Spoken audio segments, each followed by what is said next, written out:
उत्तर प्रदेश के जिला अमरोहा की तहसील हसनपुर के गांव बावनखेड़ी की रहने वाली एक लड़की जिसका नाम शबनम होता है, जो बेहद पढ़ी लिखी होती है, उसने अपनी ख्वाहिशों को पूरा करने के लिए एक दो नहीं बल्कि अपने 7 लोगों का कत्ल कर देती है।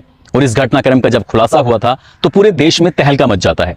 आज की कहानी जो मैं आपको सुनाने जा रहा हूं, इस कहानी में एकदम उलट होता है। वहां अपनों का कत्ल हुआ था, जबकि इस कहानी में अपनों के लिए 5 कत्ल कर दिए जाते हैं। कुल मिलाकर 7 लोगों की मौत हो जाती है। और जब इस घटनाक्रम का पुलिस ने खुलासा किया तो लोगों को यकीन नहीं हो रहा था कि बेहद पढ़ी लिखी एक लड़की जो तरीका अपनाती है, उस तरीके को देखकर हर कोई सन्न रह जाता है। इस कहानी को सुनने के बाद न केवल आपको भी कई तरह की सीख मिलेगी और आप भी कहानी सुनने के बाद हैरत में पड़ जाएंगे कि आखिरकार कोई इंसान ऐसा कैसे कर सकता है। आदाब, नमस्कार, सत श्री अकाल। मैं उस्मान सैफी। आज की जो सच्ची घटना मैं आपको सुनाने जा रहा हूं, सच्ची घटना है महाराष्ट्र प्रदेश का एक जिला है गढ़चिरौली, और यहीं के एसपी हैं फिलहाल 2014 बैच के आईपीएस ऑफिसर नीलोत्पल। वो अपने ऑफिस में बैठे हुए थे, सुबह का वक्त होता है और इसी बीच में एक पत्रकार आता है। पत्रकार जैसे ही उनके पास बैठता है तो उसके मोबाइल पर एक नोटिफिकेशन बेल बजती है। उसको देखने के बाद वो कहता है कि साहब, इस मैसेज को देखकर तो यकीन ही नहीं होता कि ऐसा कैसे हो सकता है। वो पूछते हैं कि क्या बात है। वो बताता है कि आपके ही जिले की एक तहसील है अहेरी, वहां का एक महागांव लगता है। महागांव में कुछ ही दिनों में, यानी कि 20 दिन में एक दो नहीं 5 लोगों की मौत हो चुकी है। मेरा रिपोर्टर ये कहता है कि गांव में भूत प्रेत का साया है, बुरी आत्मा का साया है। यहां पर कुछ ना कुछ ऐसी गड़बड़ है जिसकी वजह से लगातार एक के बाद एक मौत हो रही है। डर की वजह से लोग गांव के इस घर के इर्द गिर्द भी नहीं आ रहे हैं और वो घबरा रहे हैं। जैसे ही एसपी ये बात सुनते हैं तो उन्हें यकीन नहीं हो रहा था कि साल 2023 में इस दौर में भी क्या आज भी ये भूत प्रेत, ये बुरी आत्माओं का साये की बात हो सकती है क्या।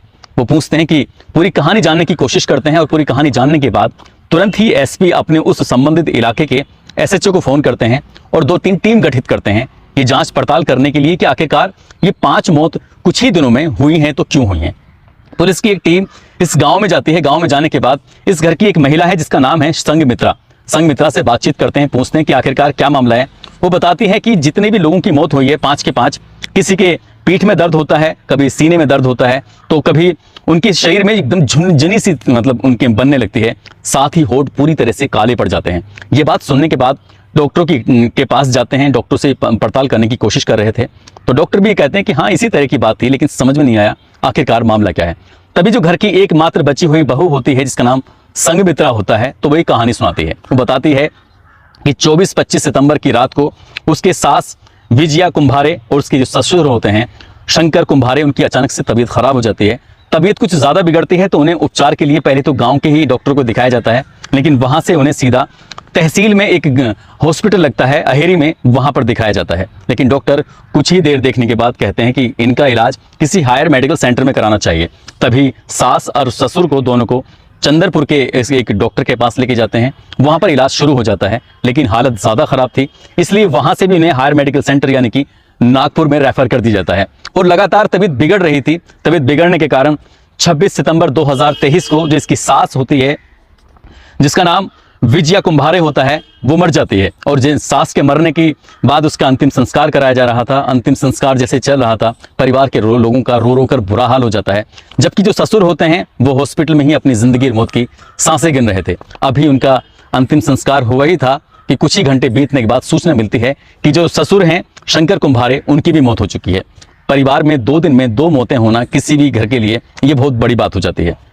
जो रिश्तेदार जमा थे, जो परिवार के लोग जमा थे, उनकी हालत खराब हो जाती है और सभी लोग अपने अपने घरों की तरफ चले जाते हैं। अब इस घर में एक इसकी महिला जो संघमित्रा है, उसकी ननद है कोमल, साथ ही उसकी सास की एक बहन रहती है आनंदा उर्फ वर्षा, साथ ही उसका पति है रोशन कुंभारे, उनकी भी तबीयत खराब हो जाती है। अभी 10 दिन भी नहीं हुए थे इन मौतों को, लेकिन 10 दिन के बाद उनकी तबीयत ज़्यादा खराब हो जाती है।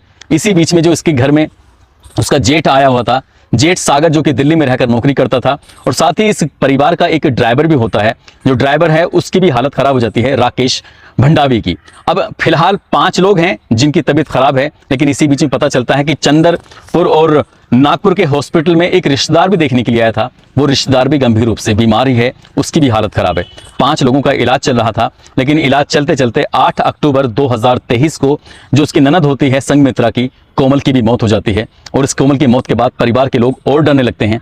जहां तक ये बात पहुंचती है कि कुछ ही समय में, कुछ ही दिनों में 3 मौतें हो चुकी हैं और 1 सप्ताह भी बीता ही था कि 14 अक्टूबर 2023 को जो उसकी सास की बहन होती है आनंदा उर्फ वर्षा, उसकी भी मौत हो जाती है। अभी आनंदा उर्फ वर्षा के शव का अंतिम संस्कार ही करके आए थे कि एक और खबर आ जाती है। 15 अक्टूबर 2023 को संघमित्रा का जो पति है रोशन कुंभारे, उसकी भी मौत हो जाती है। यानी कि 20 दिन में, महज 20 दिन में 5 लोगों की इस तरह से मौत होना, बस कोई सिम्टम्स नहीं था, सीने में दर्द होता था, पीठ में दर्द होता था और शरीर में झुंझुनी सी पैदा होती थी, साथ ही जो होंठ थे वो बिल्कुल काले पड़ जाया करते थे। ये कारण बताया गया था और इस तरह से मौत होने से पूरे गांव में ये खबर आग की तरह फैल जाती है। अब लोग डर की वजह से अंतिम संस्कार में भी शामिल नहीं होना चाहते थे। उन्हें लग रहा था कहीं भूत प्रेत या बुरी आत्मा का साया उन लोगों पर या रिश्तेदारों पर न पड़ने लगे। इसलिए रोशन की जो सबसे बाद में मौत होती है संघमित्रा के पति की, तो उसमें अंतिम संस्कार में बहुत ही कम लोग शामिल हुए थे। एसपी भी मौके पर होते हैं। एसपी साहब इस महिला से पूछते हैं कि इस घर में जितने भी लोग हैं, चाहे तुम्हारी ससुर हैं, सास हैं, ननद हैं या फिर तुम्हारी सास की जो बहन है या फिर तुम्हारा पति है, सबके सब बीमार हैं, तुम्हारा जेठ भी बीमार है, यहाँ का ड्राइवर भी बीमार हो जाता है और जो इनसे मिलने आता है वो भी बीमार हो जाता है, लेकिन तुम पूरी तरह से सुरक्षित हो, तुम बिल्कुल स्वस्थ हो, ऐसा क्या कारण है? जब ये सवाल उससे पूछा जाता है तो वो इधर उधर की बातें करने लगती है, सही से जवाब नहीं दे पाती। इसलिए पुलिस अपने तरीके से जब सख्ती से पूछताछ करती है तो वो एक ऐसी बात बताती है जिसको सुनने के बाद सबके रोंगटे खड़े हो जाते हैं। दरअसल वो बताती है कि एक कॉलेज में वो टॉपर थी और सबसे खास बात ये थी कि सबसे मतलब मेहनत वो कर रही थी और इसी मेहनत के बीच में उसे एक लड़का मिलता है। इस लड़के का नाम रोशन कुंभारे होता है। रोशन कुंभारे से इस संघमित्रा का प्यार हो जाता है। दोनों एक दूसरे के साथ जिंदगी बिताने का सपना पाल बैठते हैं और दोनों ही अपने परिवार वालों से बातचीत करते हैं कि हम शादी करना चाहते हैं, शादी के बाद जिंदगी साथ साथ जीना चाहते हैं। लेकिन रोशन कुंभारे होता है, उसके परिवार के लोगों ने साफ इनकार कर दिया था कि हम इस शादी को लेकर बिल्कुल भी एग्री नहीं है, तैयार नहीं है। साथ ही जो संघमित्रा होती है, उसके माँ, उसके बाप, उसके परिवार के लोगों ने भी उसको समझाया कि इस तरह से शादी वादी करने की कोई जरूरत नहीं है और तुम अपनी पढ़ाई में ध्यान दो, तुम बहुत होशियार हो पढ़ने लिखने में, इसलिए अगर पढ़कर कुछ भी आगे बनोगी, जब चाहे तब शादी कर लेना। लेकिन उसने जिद की कि मुझे रोशन कुंभारे से ही शादी करनी है। साथ ही रोशन कुंभारे ने भी जिद कर ली थी कि मुझे अपनी ही प्रेमिका से शादी करनी है। संघमित्रा से शादी करने के लिए वो दोनों यहाँ से घर से भाग जाते हैं और इसमें परिवार की कोई सहमति नहीं लेते हैं। लेकिन कुछ महीने बीतने के बाद ये बात शादी करते हैं दिसंबर 2022 में। 1-2 महीने बीतते हैं और महीने बीतने के बाद वो जो रोशन कुंभारे होता है अपने माँ बाप के पास वापस लौटकर उसी महागांव में आ जाता है जो कि गढ़चिरौली में रखता है उसका गांव, वहां रहने लगता है। और जब इसमें बीच में रहने लगता है तो बीच बीच में सास, ससुर, ननद, ये सभी उसे किसी न किसी बात को लेकर ताने मारा करते थे और ताने मारते मारते कुछ दिन तो उसका पति उसके साथ रहता है, उसकी बातें सुनता है, लेकिन पति भी ताने मारना शुरू कर देता है। संघमित्रा को इतने ज्यादा ताने मारे जाते थे कि वो अपनी छोटी से छोटी बातें अपनी माँ से बताया करती थी। माँ भी उसकी परेशान हो जाती है और बाप भी परेशान हो जाता है। बाप ये कह उठता है कि बेटा, मैंने तुम्हें कितना समझाने की कोशिश की थी, लेकिन तुम जिद पर अड़ी हुई थी कि मैं तो इस लड़के से बहुत प्यार करती हूँ, इसी के साथ जिंदगी बिताना चाहती हूँ, लेकिन ये सही नहीं हुआ। तुम्हारा ससुर, तुम्हारी सास, ननद ये परेशान करें तो कोई बात नहीं, लेकिन पति भी तुम्हें मारता है, पीटता है, परेशान करता है, ये बात सही नहीं है। और ऐसे ही करते करते जो इस लड़की है, संघमित्रा के पिता पर इतना बुरा सदमा फैलता है कि वो मर जाते हैं। साथ ही जैसे ही संघमित्रा के पिता की मौत होती है तो माँ भी सदमे में मारी जाती है, वो भी मर जाती है। अब माँ और बाप दोनों मर जाते हैं तो लड़की घर में ज्यादा परेशान होने लगती है और परेशानी के साथ साथ जब कुछ दिन बीत जाते हैं, 30-31 अगस्त के आसपास रक्षाबंधन का त्योहार था, इस लड़की ने जिद की कि मुझे अपने घर जाना है, अपने परिवार के पास जाना है, अपने भाई से को राखी बांधनी है, उससे मिलना है। माँ बाप तो मेरे है ही नहीं। लेकिन उसका जो पति होता है रोशन कुंभारे, उसने अपनी पत्नी को ससुराल मायके भेजने के बजाय उसको कहा कि तुम्हें इस घर से कहीं जाने की जरूरत नहीं है। और इसी बात को देखते हुए रोशन कुंभारे ने अपनी पत्नी संघमित्रा को बहुत बुरी तरह से मारा, पीटा और बहुत ज्यादा बुरी तरह से पहले भी मारता था, लेकिन रक्षाबंधन जैसे त्योहार पर भी उसने अपनी पत्नी को बहुत बुरी तरह से मारा, पीटा। वो बैठकर एक कोने में रो रही थी और इसी बीच में जो उसकी सास होती है, सास की सगी भाभी जिसका नाम होता है रोजा रामटेके, जिसकी उम्र लगभग 36 साल के आसपास होती है, वो आती है। तो इसकी मामी आकर पूछती हैं कि बेटा क्या बात है, तुम क्यों रो रही हो? वो कहती है कि मामी, मुझे मेरा पति ने बेवजह मारा है और मैंने अपना घर छोड़कर सबसे बड़ी गलती कर दी है। आए दिन मुझे इतना ज्यादा टॉर्चर किया जाता है कि मैं समझ नहीं पा रही कि मैं क्या करूं। तभी वो कहती है, यानी कि रोजा रामटेके जो कि उसकी सास की सगी भाभी होती है, वो कहती है कि मेरे पास एक आइडिया है, क्यों ना इस पूरे परिवार को खत्म कर दिया जाए। वो जब पूरे परिवार को खत्म करने की बात आती है तो वो कहती है कि तुम ऐसा कैसे बोल सकती हो, ऐसा कैसे कर सकती हो।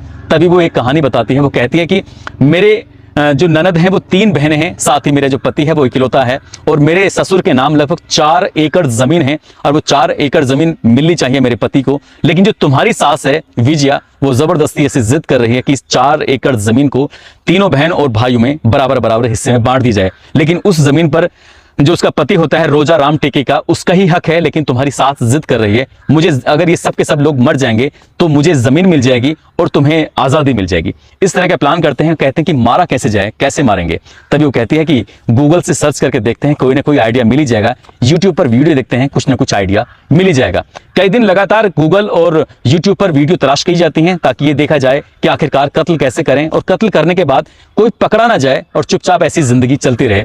तभी ये पता करते करते उन्हें कि थैलियम एक जहर होता है, उस जहर के बारे में पता चलता है जो रंगहीन और गंधहीन होता है। रंगहीन मतलब कि कोई व्यक्ति इसे खाएगा तो उसके शरीर किसी तरह का नीला नहीं पड़ेगा, जिससे अक्सर जहर खाने से शरीर कई बार नीला पड़ जाता है। गंधहीन का मतलब हो गया कि उसे खाने के बाद खाते समय किसी भी तरह की कोई गंध नहीं आएगी, और पोस्टमार्टम जैसी रिपोर्ट से भी ये पता नहीं चल पाएगा कि आखिरकार किसी ने थैलियम खाया है। और तभी इस महिला ने यानी कि संघमित्रा ने प्लान बनाया कि सबसे पहले सास और ससुर का नंबर आना चाहिए, और सास ससुर के खाने में उनके पानी में वो थैलियम मिलाकर थोड़ी सी मात्रा में दे दिया करती थी, और एक दिन उसने मात्रा थोड़ी बढ़ा देती है। यानी कि 24-25 सितंबर को जब ये मात्रा ज़्यादा बढ़ जाती है, उनकी हालत ज़्यादा खराब हो जाती है, तो 26 सितंबर को सास की मौत हो जाती है और 27 सितंबर को उसके ससुर की मौत हो जाती है। और अभी 8-10 दिन बीते ही थे कि घर में जो उसका पति था वो अपने पति को मारना चाहती थी। वो अपनी सास की जो बहन होती है, क्योंकि उससे उसके जो मामी होती है रोजा राम टेके, उसको फायदा हो जाता है, क्योंकि दो बहनें अगर मर जाएंगी तो उनके हिस्से की जमीन उसके हाथ में आ ही जाएगी।